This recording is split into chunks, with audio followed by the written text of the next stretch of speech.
all you have to do is send us a picture of an existing keyblade, something like this. And with this picture, what we're able to do is send the key straight to your house with a cutting service.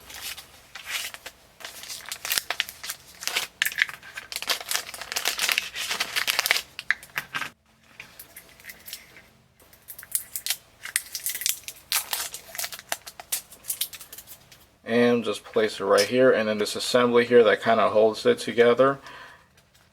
You're going to have to remove this piece, which will come off easily on the new shell. And now you can just punch out the button.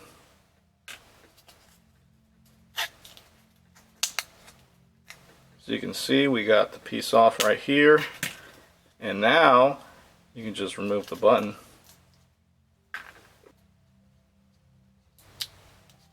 And we're going to put this one in, which is going to go in just like this. We're just going to put one end inside, and then we're just going to snap towards the other, and that is it.